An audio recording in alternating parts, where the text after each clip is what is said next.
Praise the Lord. आप सभी को जय मसीह की। और आज मैं परमेश्वर का वचन आपके लिए लेकर के आई हूँ जो आपके आत्मिक जीवन में बहुत ही उन्नति करेगा।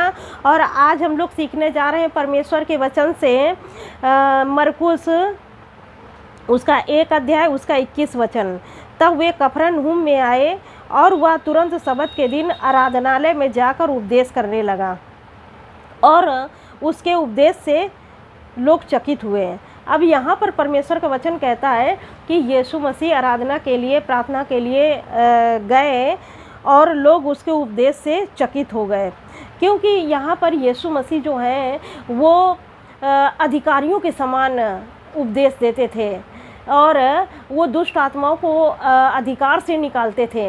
और जैसे कि बहुत सारे लोग सोचते हैं कि हम दुष्ट आत्माओं को निकाल रहे हैं, पता नहीं वो निकलेगी कि नहीं निकलेगी, तो बहुत से लोग डरते भी हैं। लेकिन यीशु मसीह जो है अधिकार के साथ दुष्ट आत्माओं को निकालते थे।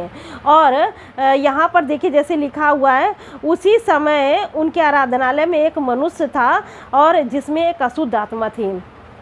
तो यहाँ पर आराधनालय में ये भी प्रार्थना करने के लिए ये व्यक्ति आया होगा, और जब ये व्यक्ति वहाँ पर आया होगा तो ये प्रार्थना कर रहा होगा। लेकिन आप देखिए कि प्रार्थना भवन में भी दुष्ट आत्मा होती है। आप देखेंगे कई चर्चेस में भी आप जाइए तो वहाँ पर जो आराधना करने के लिए आते हैं तो उन कई लोगों के जीवन में वो दुष्ट आत्माएँ होती हैं, और जब आराधना प्रार्थना शुरू होती है तो वो दुष्ट आत्माएँ झूमने लगती हैं, करने लगती हैं। तो वो दुष्ट आत्माएँ छुपी होती हैं लोगों के शरीर में। तो इसी तरह से यहाँ पर जब यीशु मसीह उपदेश कर रहे थे तो प्रभु का वचन कहता है, उसी समय उनके आराधनालय में एक मनुष्य था जिसमें अशुद्ध आत्मा थी और उसने चिल्ला कर कहा, हे यीशु नासरी, हमें तुझसे क्या काम। तो यहाँ पर वो जब यीशु मसीह परमेश्वर का वचन बता रहे थे तो ये जो दुष्ट आत्मा थी तो वो कहती है कि हे यीशु नासरी, हमें तुझसे क्या काम। क्योंकि ये दुष्ट आत्माओं को पता है कि उनका समय अभी नहीं आया है। वो जानती हैं कि हमको अभी जब कुछ समय के बाद हमको ख़त्म होना है, आग और गंधक में पड़ना है। तो ये दुष्ट आत्माएं कहती हैं कि अभी समय से पहले हमें क्यों सताने आया है, या समय से पहले हमें क्यों नष्ट करने के लिए आया है। तो ये इनको पता है कि ये एक दिन ख़त्म होंगी। तो यहाँ पर लिखा है जैसे कि शैतान और उसके दूत आग और गंधक में डाले जाएंगे। तो इसी तरह ये दुष्ट आत्मा कहती है कि समय से पहले हमें क्यों वो करने के लिए आया है। तो इसी तरह से ये दुष्ट आत्मा जो है वो आती है और लोगों के जीवन में काम करती है। वो छुप कर काम करती है। आपको कभी कभी पता नहीं चलेगा कि आपके जीवन में दुष्ट आत्मा है कि नहीं, लेकिन वो जो दुष्ट आत्मा होगी आपके जीवन में छुप के काम करेगी और आपको लगेगा कि हम मसीह जीवन जी रहे हैं, लेकिन बहुत सारी बातें जो होंगी ना वो विपरीत होंगी और परमेश्वर के वचन से मैच नहीं करेंगे। क्योंकि ये दुष्ट आत्मा तभी आपके जीवन में रह सकती हैं जब आपका जो जीवन होगा परमेश्वर के योग्य ना हो, तभी ये दुष्ट आत्माएं आपके जीवन में रह सकती हैं। लेकिन जब आप अपने जीवन में पवित्र आत्मा को स्थान देते हैं, जब आप अपने जीवन को पवित्र बनाते हैं, जब आप अपने जीवन में आज्ञाकारिता रखते हैं, जब आप अपने जीवन में पवित्रता रखते हैं ना, तो ये दुष्ट आत्माओं को निकलना पड़ता, भागना पड़ता है। क्योंकि जहाँ पर पवित्र आत्मा होता है वहाँ पर दुष्ट आत्मा नहीं रह सकता। क्योंकि प्रभु का वचन कहता है कि मेरा जो शरीर है पवित्र आत्मा का मंदिर है और परमेश्वर का आत्मा मुझ में वास करता है। तो जब परमेश्वर का आत्मा हमारे अंदर वास करता है तो कोई अशुद्ध आत्मा नहीं रह सकती।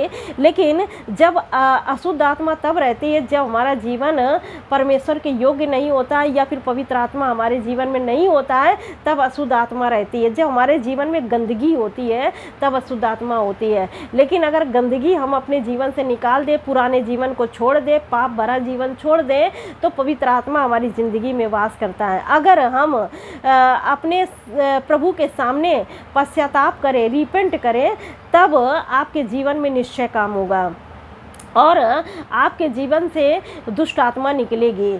अगर आपके जीवन में दुष्ट आत्मा काम कर रहा है तो इसका मतलब है कि अभी आपका जो जीवन है प्रभु में मजबूत नहीं हुआ है, प्रभु में अभी तैयार नहीं हुआ है, आप अभी वचन से नहीं भरे हैं, अभी पवित्र आत्मा से नहीं भरे हैं। तो पवित्र आत्मा में भरना है, आत्मा में भरना है। जैसे एक बच्चा पहले छोटा होता है, फिर धीरे धीरे बड़ा होता है और फिर यंग हो जाता है, तो फिर वो सारी चीज़ों को समझने लगता है, करने लगता है। इसी तरह पवित्र आत्मा हमारे अंदर होता है, हम धीरे धीरे पवित्र आत्मा में बढ़ते जाते हैं। हम पवित्र आत्मा में बच्चे ही नहीं बने रहे हैं, बल्कि हम पवित्र आत्मा में बढ़ते जाएं, ग्रो करते जाएं। तो वो कैसे करेंगे? जब हम परमेश्वर के वचन को मानेंगे, प्रार्थना करेंगे, आराधना करेंगे, तब हम पवित्र आत्मा में बढ़ते चले जाते हैं। तो यहाँ पर जो ये दुष्ट आत्मा था, तो ये कहता है कि हमें समय से पहले क्यों नाश करने के लिए आया, समय से पहले क्यों हमें सताने के लिए आया है। तो जब आपके अंदर पवित्र आत्मा होगा, जब पवित्र जीवन होगा ना, तो दुष्ट आत्मा रहेगी ही नहीं। अगर आप किसी भी प्रकार से दुष्ट आत्मा से ग्रसित हैं, तो आप प्रार्थना करिए, और प्रार्थना के साथ पवित्रता अपनी ज़िंदगी में बहुत बना के रखिए। और जब आप पवित्रता बनाएंगे, आज्ञाकारिता आपके जीवन में होगी ना, तब आपके जीवन में काम होगा। जब आज्ञाकारिता आपके जीवन में, जब आप परमेश्वर के वचन के अनुसार अपना ज़िंदगी बिताएंगे ना, तब प्रभु का वचन कहता है तब आप सफल होंगे, तब आप सक्सेस होंगे। आपके जीवन में सक्सेस तभी आएगा, क्योंकि ये जो दुष्ट आत्माएं होती हैं, ये आपके जीवन में विपत्तियों को लाती हैं, समस्याओं को लेकर के आती हैं, जिससे कि आप उन समस्याओं से बाहर ही नहीं निकल पाते हैं। तो जब ये आपके जीवन से भागेंगी ना, तभी आपके जीवन में सुधार होगा। लेकिन जब तक ये आपके जीवन में रहेंगी, आपके घर में रहेंगी, और तब तक आपकी ज़िंदगी में सुधार नहीं होने वाला है। तो इनको भगाने के लिए ये ऐसे नहीं भागेंगी कि हम उनको तलवार से मार दें या उनको हम कोई बम से उड़ा दें, ऐसे नहीं भागेंगे। इनके लिए परमेश्वर का वचन है, ये प्रभु यीशु मसीह का जो वचन है, यही उनको प्रभु यीशु मसीह के लहू के द्वारा, ये लहू से बहुत डरती हैं, क्योंकि यीशु मसीह ने विजय प्राप्त की इन दुष्ट आत्माओं पर। इसीलिए इनका खुल्लम खुल्ला क्रूस पर तमाशा बनाया गया है। तो ये यीशु मसीह के सामने घुटनों पर गिर गई।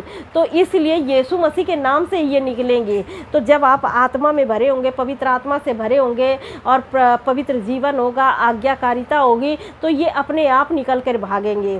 तो इसीलिए जब यीशु मसीह ने इस व्यक्ति के अंदर से दुष्ट आत्मा को निकाला, तो निकालने के बाद में जब यीशु मसीह ने कहा कि निकल जा, तब अशुद्ध आत्मा उसको मरोड़कर और बड़े शब्द से चिल्लाकर उसमें से निकल गई। इस पर सब लोग आश्चर्य करते हुए आपस में ये वाद विवाद करने लगे, या क्या बात है कि या कोई नया उपदेश है, या अधिकार के साथ अशुद्ध आत्माओं को भी आज्ञा देता है और वे इसकी आज्ञा को मानती हैं। तो जब हम इस पद से ये सीख सकते हैं कि जब हम पवित्रता में रहते हैं, आज्ञाकारिता में रहते हैं, प्रार्थना वाला जीवन होता है और आराधना वाला जीवन होता है, और तब हम परमेश्वर के वचन के अनुसार हम दुष्ट आत्माओं को आज्ञा देते हैं, तो उनको आज्ञा मानना पड़ता है, वो निकल जाएंगे। अगर हम यीशु मसीह के नाम से उनको आदेश देते हैं, तो वो निकल जाएंगे। तो उसके लिए आपको तैयार भी होना है।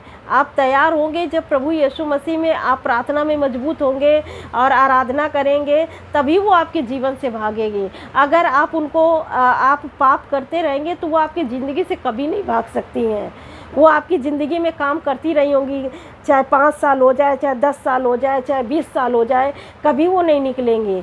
तो उनके लिए ये गंदगी में रहना चाहती हैं, जो गंदा जीवन होता है जिसका ना, तो ये उनके जीवन में रहती हैं। और जिनके जीवन पवित्र होता है, वो उनके जीवन में नहीं रह सकती हैं, क्योंकि उनका जो कंट्रोल होता है, वो पवित्र आत्मा उस शरीर का कंट्रोल करता है। लेकिन जहाँ पर गंदगी होती है, तो ये दुष्ट आत्माएँ वहाँ पर रहती हैं। जब हमारा पाप वाला जीवन होगा, और जैसे प्रभु के वचन कहता है कि जो शरीर के काम होते हैं, अगर वो हमारे जीवन में होते हैं, तो उनको यही गंदगी पसंद है। जो परमेश्वर की आज्ञा को नहीं मानते हैं ना, तो वही गंदगी चाहते हैं मनुष्य के जीवन में। और उन्हीं गंदगी, जब वो लोगों के जीवन में गंदगी होगी और वो आज्ञा को नहीं मानेंगे, तो दुष्ट आत्माएं उनके जीवन में ज़रूर काम करेंगे। तो मैं आशा करती हूँ आज का ये वचन आपको समझ में आया है, और इस वचन से आपको बहुत आशीष मिली है कि ये दुष्ट आत्माओं का एक समय है। अगर कोई व्यक्ति दुष्ट आत्मा से ग्रसित है, तो वो जब आप दुष्ट आत्माओं को यीशु मसीह के नाम से आदेश देंगे, तभी वो भागेगा। और जब यीशु मसीह पर आप विश्वास करेंगे, तभी ये दुष्ट आत्माएं निकलेंगी। अगर आप विश्वास नहीं करेंगे ना, तो ये नहीं निकलेंगी। अगर आपके अंदर विश्वास नहीं होगा और दुष्ट आत्मा को निकालेंगे तो वो आप पर ही अटैक कर देंगे। आप देखे होंगे ना कि उसमें प्रेरितों के काम में है, तो वहाँ पर एक व्यक्ति है, वो जो दुष्ट आत्मा को निकालने जाता है, वो प्रभु यीशु मसीह पर विश्वास नहीं करता था, लेकिन वो देख करके वो देख करके दुष्ट आत्मा को निकालने लगा। तो यहाँ पर वो कहती है कि मैं यीशु को भी जानती हूँ, पौलुस को भी पहचानती हूँ, तो लेकिन तू कौन है जो मुझे निकाल रहा है। तो वो सवाल जवाब करने लगी दुष्ट आत्मा, और उसको बहुत ज़्यादा परेशान किया उस व्यक्ति को। तो इस तरह से जब तक आप प्रभु यीशु मसीह पर विश्वास नहीं करेंगे, अगर तब आप दुष्ट आत्मा को निकालते हैं तो आप हानि उठा लेंगे।